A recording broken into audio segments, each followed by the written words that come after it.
Hello, everybody. It is Wednesday in Pittsburgh, Pennsylvania. My name is Adam Bittner, Assistant Sports Editor for Multimedia at the Pittsburgh Post-Gazette, joined for the first episode on our new Post-Gazette Penn State YouTube channel, our first podcast episode. We've done the podcast the last couple of years on what was the PG Sports channel, but now we are launching separate channels so we can do a little bit more on each of our beats. Pitt, Penn State, we launched a WPIAL channel for high schools. We're going to have a Penguins channel coming soon. So if you haven't already, please subscribe to this channel and all of those other channels that you might be interested in.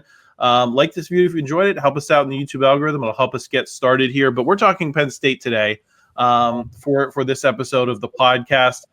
I'm joined by Isaiah Maldonado. He is our Penn State insider this season. Also works at the Daily Collegian on campus. I believe we've had Seth Engel, Joel Haas the last couple of years.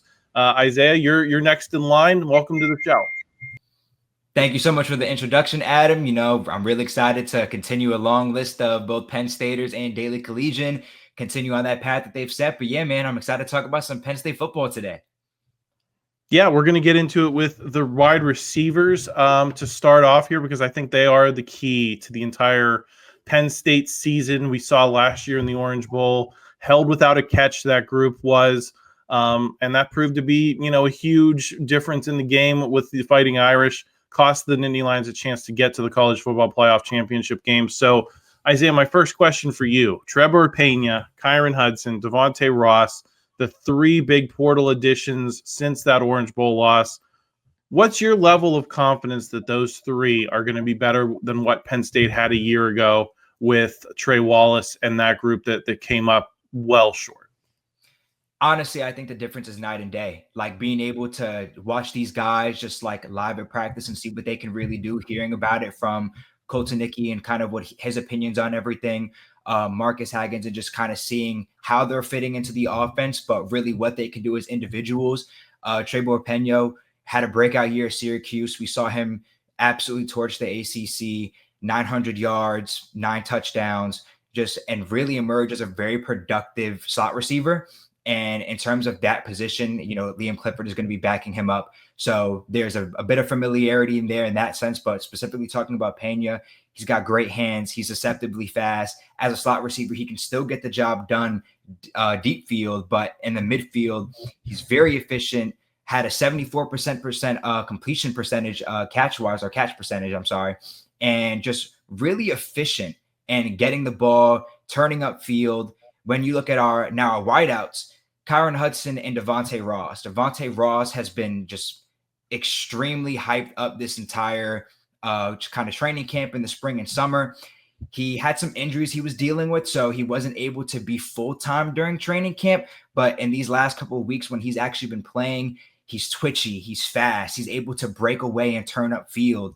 AJ Harris said he was the one that was giving him the hardest amount of just like difficulty guarding him and really had to make him focus in. So I think that's just a testament to how just dangerous he's going to be on the outside. And then Kyron Hudson, somebody that Penn State is super familiar with coming from USC. His production kind of limited when he was at USC. Didn't really have that production that we're expecting him to have, but we also do have him in a bigger role. He's a big vertical threat, 50-50 ball guy. Talking about him, Franklin said that he was a 70-30, 80-10, or 18-20, 19-10 kind of guy. You throw a ball to somebody in that direction with a player of his skill set, and he's going to be able to get it up. So I think in terms of comparing it to last year and seeing what we had with Harrison Wallace, seeing what we had with Clifford, Fleming, this definitely isn't going to be a situation where our leading wide receiver is only going to finish with 700 yards. So I think production-wise and skill set-wise, it's going to far outmatch what we had last year. Of the three, how many do you think end up really hitting a stride, matching or exceeding expectations? I think a lot of people think back to Julian Fleming, Dante Cephas, Malik McClain. I think you can go back to some level of disappointment with Mitch Tinsley going a little bit further back. They haven't had the best luck with these transfer receivers.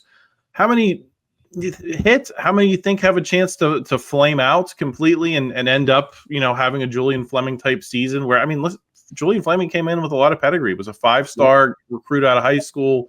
was a productive receiver for Ohio State, more productive than he was for Penn State. So, just because these guys look good at this time of year does not mean that when the lights go on that it's a guarantee. So how many do you think have a chance to flame out, and how many are going to finish maybe somewhere in between, be productive, but maybe not match the expectations people are going to have for them within this offense? I think probably the biggest question mark of the three is going to be Hudson. There was a lot of conversation about him in terms of he's definitely a physical guy who can go out there, create some separation, but isn't the fastest guy, is going to have some trouble in terms of breaking away down the field. So I think in kind of like a third and yards, however much that is, he could be a go-to guy there. But in terms of really exceeding the production he had as USC, especially because I don't imagine him to really be that wide receiver 1 or 2, he probably will fit more into that 3 role. There is a chance he matches the production last year, could finish with 400 or 500 yards, and could meet expectations. I don't see any one of them kind of flaming out and being a full-blown bust. I think probably the ones with the highest potential is Ross. Just seeing what he did leading the Sun Belt in touchdowns. I think he was 2nd or 3rd in receiving yards as well. So I think he probably has the highest hit potential, just a really, really prominent downfield threat. Great hands, great route running. The speed is always something to look out for. So out of the 3, he's probably my personal favorite. And then Pena, I think he's just going to be a solid, reliable guy. I mean, James Franklin said that even like Pena was better than he thought he was going to be. And he said he thought he was going to be pretty good. So we're following just that. Like, he had a breakout year at Syracuse. Didn't really have too much production otherwise, dealt with some minor injuries, struggled to kind of break into the rotation, break into the offense. So this is kind of a 1-year thing we're getting. So what he was with Syracuse, it might not be what we get, but even if it's around that level of production, he's still going to be a consistent guy with great hands. So I would say probably 1 to 2 are like pretty sure to hit, with that being Pena and Ross, and then Kyron is kind of that question mark. I believe Penn State has not had a receiver crack 750 yards since Jahan Dotson went for 1,100 in 2021. Do any of these guys do it? And it sounds like Ross is your pick if one of them is gonna do it. For sure. I think honestly we could end up with 2.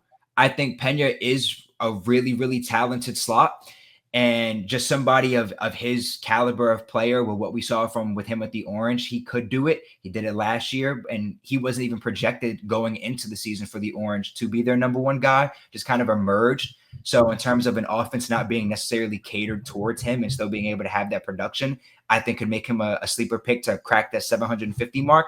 But in terms of Ross, I do really think that he's been here a little bit longer. Him and Hudson kind of came in earlier on than Pena, so he's had more time with Allar. I don't really foresee the injury setting him back too much. Franklin said that him and Clifford are going to share the reps for sure coming into this first game against Nevada. So I do think that somebody like him pairing with Drew Allar, who we know has incredible arm strength, who's gotten a lot better with that downfield accuracy, there's going to be a lot of big play potential there. So I can definitely see somebody like Devonte Ross cracking that 750, could end up in that close to 1,000 mark, maybe like an 850, 900 exceeding that mark. James Franklin's initial depth chart had the 3 transfers plus Liam Clifford, Tyseer Denmark, and Koby Howard in the top 6. Denmark is a redshirt freshman. Howard is a true freshman. What impact do you see the guys in that trio making as depth options that were potentially challenging a Kyron Hudson, or maybe even one of those top 2 guys by the end of the season, just as they continue to transition into the college game?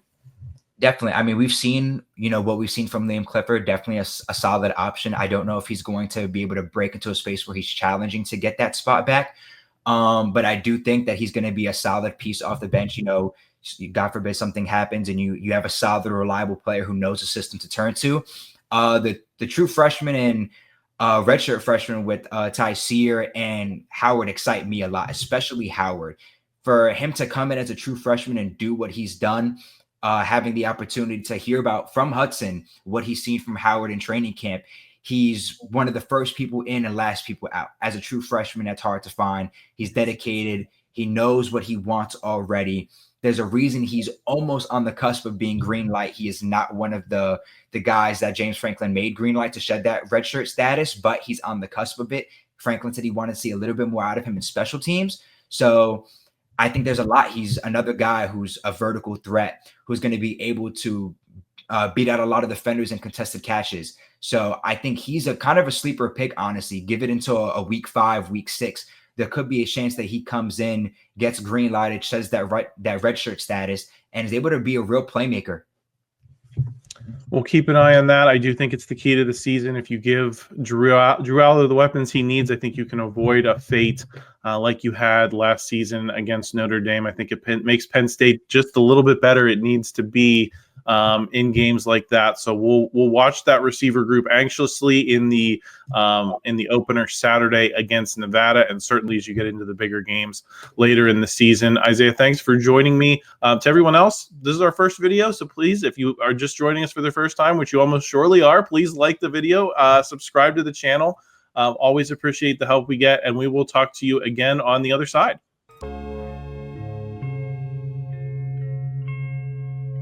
Thank you for checking out this content from Post-Gazette Sports. If you watch this video on YouTube, please like the video and subscribe to our channel.